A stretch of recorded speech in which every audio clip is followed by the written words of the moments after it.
So hello, welcome back to my new video. So we are going to know about the snake bite in this video. आज हम जानेंगे कि जब किसी को कोई स्नेक बाइट कर लेता है, सांप किसी को जब काट लेता है तो उसमें हमें क्या फर्स्ट एड देनी चाहिए और क्या नहीं देनी चाहिए, और हम किसी पेशेंट की कैसे जान बचा सकते हैं। तो चलिए सबसे पहले समझते हैं स्नेक्स यानी सांपों के बारे में।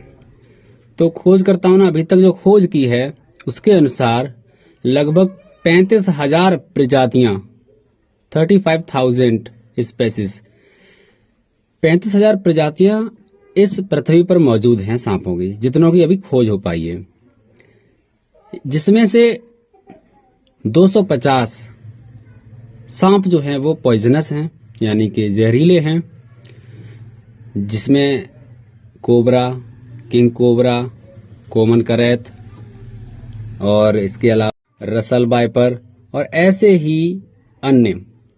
इसी में 20 जो समुद्री सांप हैं जहरीले वो भी इसमें शामिल हैं। तो चलिए आगे जानते हैं हम लोग कि जो पॉइजनस स्नेक होते हैं वो किस तरीके से हमारी बॉडी में वेनस को पहुंचाते हैं, किस तरीके से एक व्यक्ति जो है वो इसका शिकार हो जाता है। तो सबसे पहले समझते हैं हम लोग जो पॉइजनस स्नेक हैं उनके अंदर ऐसी क्या चीज होती है जिससे कि हम लोग यहाँ जो इंसान है वो उससे आघात हो जाता है। तो जो स्नेक्स होते हैं उनके अंदर एक ग्लैंड होती है जो कि उनकी दोनों आंखों की ऊपर जो सिर होता है, सिर में जो मैग्जिला बोन होती है, या फिर हम बोल सकते हैं जो अपर जॉ है वहां पर एक ग्लैंड स्थित होती है। उसी ग्लैंड से जो उनके फैंग्स होते हैं, फैंग्स हम बोलते हैं जहरीले दांतों को, तो उनके जो फैंग्स होते हैं उन फैंग्स से हो करके, क्योंकि उनके जो फैंग्स होते हैं, जो दांत होते हैं उनके खोखले होते हैं, तो उन खोखले दांतों से जो ऊपर ग्लैंड है उनके सिर पर या अपर जॉ पर, तो उन ग्लैंड से ट्यूबुलर्स आते हैं, तो उन ट्यूबुलर्स से होते हुए दांतों से उनके जो है वो पॉइजन निकलता है। अब ये जानना होगा हमें कि जो स्नेक विनम होता है वो किस किस से मिलकर बना होता है या उसमें क्या क्या होता है। तो सिंपली देखा जाए तो स्नेक विनम कुछ अलग नहीं है, वो उसकी सलाइवा यानी कि उसकी जो लार होती है उसी वही एक मतलब वेनम होता है कह सकते हैं, और वो एक प्रोटीनियस मिक्सचर होता है जिसमें बहुत सारी चीजें होती हैं, जैसे कि न्यूरोटॉक्सिन ए जो होता है वो जब हमारे शरीर में जब जाता है तो हमारा जो CNS है यानी कि सेंट्रल नर्वस सिस्टम है उसको अफेक्ट करता है, साथ ही में हमारा जो कार्डियो सिस्टम है उसको भी अफेक्ट करता है। दूसरा इसमें न्यूरोटॉक्सिन बी भी होता है जो कि स्केलेटल मसल्स को इफेक्ट करता है और जो बाद में पैरालाइज का कारण भी बन जाता है। इसके अलावा इसमें हीमोटॉक्सिन भी होता है जो कि एक प्रकार का एंजाइम होता है। तो ये सभी जो होते हैं वो वेनम में होते हैं और जिसके कारण से हमारा जो शरीर है वो काम करना बंद कर देता है, हमारे शरीर के अंग काम करना बंद कर देते हैं, जिसके कारण से किसी भी व्यक्ति की मौत हो सकती है। अब अगली बात हम ये जानेंगे कि हम कैसे पहचाने कि इस व्यक्ति को पॉइजनस स्नेक ने काटा है या नॉन पॉइजनस स्नेक ने काटा है। जैसा कि आप जानते हैं कि 35,000 प्रजातियां हैं, लेकिन उसमें से केवल 250 प्रजातियां ही ऐसी हैं जो पॉइजनस हैं। तो कैसे पहचानेंगे, चलिए जानते हैं। सबसे पहले जाने पंचर वाउंड देखेंगे। सबसे पहले जहां पर सांप ने काटा है तो वहां पे कुछ घाव बना होगा, कुछ पंचर जैसे निशान होंगे, तो सबसे पहले हम वो देखेंगे। तो देखिए जो पॉइजनस स्नेक होते हैं जैसा कि आपको पता है कि उनके 2 दांत होते हैं, तो जब अगर किसी बाइटन पर्सन को, किसी व्यक्ति को सांप ने काटा है तो काटने वाली जगह पे जब आप देखेंगे अगर 2 निशान वहां पे बने हुए हैं, 2 निशान लगभग 1 से 2 सेंटीमीटर की दूरी पर अगर बने हुए निशान हैं तो वो पॉइजनस स्नेक ने बाइट किया हुआ है। ऐसे व्यक्ति को रीअश्योरेंस देते हुए और उसको जितना जल्दी हो सके उसको हम अस्पताल तक पहुंचाने का प्रयास करेंगे। अब दूसरी बात आती है नॉन पॉइजनस स्नेक। उसका बाइट क्या होता है? अगर आपको वहां पर स्क्रैच दिखाई पड़े, यानी खरोंच जैसा निशान दिखाई पड़े, तो आप समझ जाएं कि ये नॉन पॉइजनस स्नेक ने उसको बाइट किया है।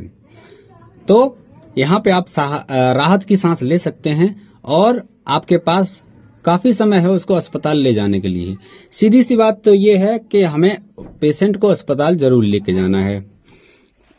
लेकिन जब पॉइजनस स्नेक बाइट करता है तो उसमें आपको शीघ्रता से अस्पताल पहुंचना होता है। लेकिन जब नॉन पॉइजनस स्नेक जो है वो जब बाइट करता है तो ज्यादा चिंता की बात नहीं है, लेकिन फिर भी उसको मेडिकल एड जरूर दिलवाना चाहिए। दर्द से भी पता कर सकते हैं कि पेशेंट को जो स्नेक बाइट हुआ है वो पॉइजनस है या नॉन पॉइजनस है।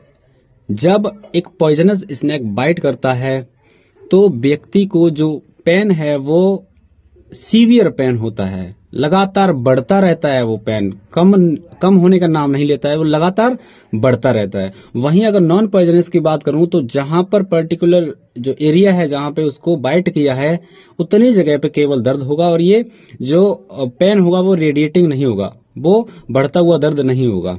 तो इससे भी आप समझ सकते हैं कि नॉन पॉइजनस ने बाइट किया है, पॉइजनस ने बाइट किया है। आगे स्वेलिंग देख के भी हम समझ सकते हैं कि कौन से स्नेक ने बाइट किया है। स्वेलिंग कैसी रहती है? जहां पर उसको बाइट किया अगर उतनी ही जगह पे स्वेलिंग है, सूजन है और वो सूजन बढ़ नहीं रही है और दूसरे अंगों में नहीं फैल रही है, तो सीधी सी बात है उसको नॉन पॉइजनस स्नेक ने बाइट किया है। अगर वो सूजन लगातार बढ़ रही है और ज्यादा से ज्यादा बढ़ती जा रही है, दूसरे अंगों में भी होती जा रही है, तो इसका मतलब है उसको पॉइजनस स्नेक ने बाइट किया है। आगे देखेंगे अदर सिम्टम्स भी इसके देखने को मिलते हैं, जैसे जिडीनेस, डिजीनेस, पैरालाइसिस या फिर ट्विचिंग, नमनेस। अब ये सब बात करने के बाद अब हम चलेंगे ट्रीटमेंट पर। ट्रीटमेंट का मतलब फर्स्ट एड पर चलेंगे। क्या फर्स्ट एड हम दे सकते हैं एक व्यक्ति को जिसको स्नेक बाइट हुआ है? तो चलिए, तो सबसे पहली और सबसे जरूरी बात यह है कि जैसे ही आपको पता लग जाए कि किसी व्यक्ति को स्नेक बाइट हुआ है, सांप ने काटा है, तो बिना किसी देरी के हमें उस व्यक्ति को हॉस्पिटल ले जाने की व्यवस्था करनी है। तुरंत ही इमरजेंसी कॉल लगानी है और तुरंत कोई सहायता बुलानी है, अपने पास लाना है। उसके बाद रीअश्योरेंस देना है, यानी उसको सांत्वना देनी है। हो सकता है किसी ऐसे ही मतलब पानी वाले सांप ने काट लिया हो, तो जिससे आप उसकी सहायता कर सकते हैं, जिससे कि वो लंबे समय तक आप मतलब सरवाइव कर सकता है, जब तक हॉस्पिटल पहुंचे तब तक। तो उसको रीअश्योरेंस दीजिए और आप भी अपने अंदर घबराइए मत, जिससे कि उसको सामने वाले को पता ना लग जाए। एक तरीके से उसको अंधेरे में रखना होगा अगर उसको पॉइजनस स्नेक ने बाइट किया है। वैसे ये कंडीशन पॉइजनस स्नेक जब काट लेता है तो कंडीशन थोड़ी सी ज्यादा टफ हो जाती है। ऐसे में खुद को भी धैर्य रखें, खुद को भी और सामने वाले को भी आप रीअश्योरेंस दें।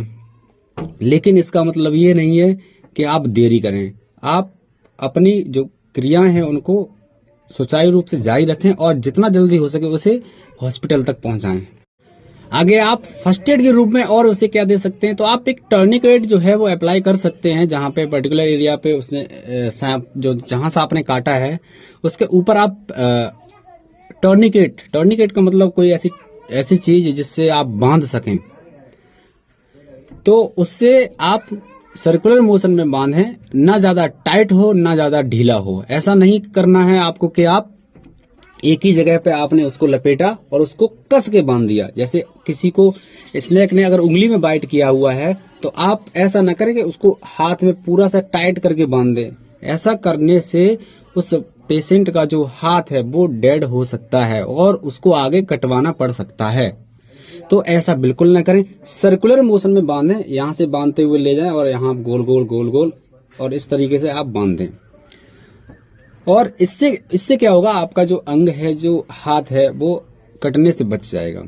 अगर ब्लड फ्लो पूरा रुक जाता है तो चांस रहते हैं कि आपके जो हाथ के जो टिश्यू हैं वो डेड हो सकते हैं। अगर आप और भी कुछ करना चाहें तो उसमें आप क्लीनिंग कर सकते हैं। और क्लीनिंग जो है, एक स्टेराइल क्लॉथ ले सकते हैं आप जो डिसइंफेक्टेड हो, उससे आप उस एरिया को क्लीन कर दें जहां पे स्नेक बाइट हुआ है। अच्छा, ये जो मैं प्रोसेस बता रहा हूँ ये बहुत लंबे समय की प्रोसेस नहीं है, ये 1, 2, 3 मिनट में करने की प्रोसेस है। इसके अलावा आप क्या कर सकते हैं, आप जो वाउंड जहां पे स्नेक बाइट हुआ है वहां पे आप काट सकते हैं। लेकिन देखिए, अगर आपको आता है तो, या कोई एक्सपीरियंस व्यक्ति ही ऐसा करे, मैं सबको सलाह नहीं देता हूं। तो ये काटना मतलब 5 mm ऐसा लिखा हुआ है, आप ट्राई ना करें। 5 mm की जो गहराई है वहां तक काटा जाता है।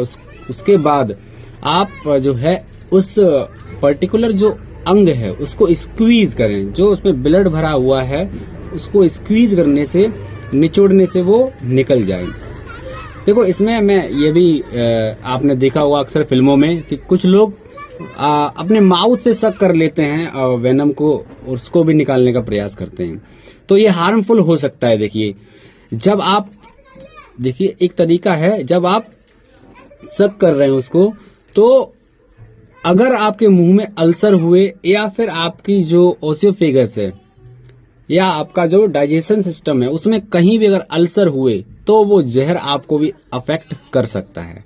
तो ऐसा करने का बिल्कुल प्रयास ना करें। सक्शन आते हैं, आर्टिफिशियल सक्शन आते हैं, तो आप उनका इस्तेमाल कर सकते हैं उस जहर को स्क्वीज बाहर निकालने के लिए। अगर ये नहीं है तो आप जल्दी से जल्दी करें और हॉस्पिटल उसको ले जाने का प्रयास करें।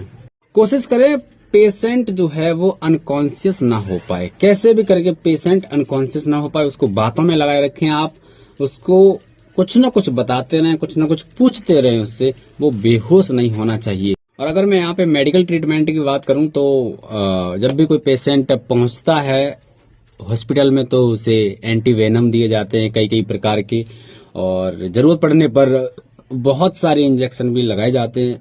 तो बस हमारा काम इतना है, कैसे भी करके उसे सुरक्षित रूप, उससे अनकॉन्शियस होने से पहले उसे हॉस्पिटल पहुंचाना है।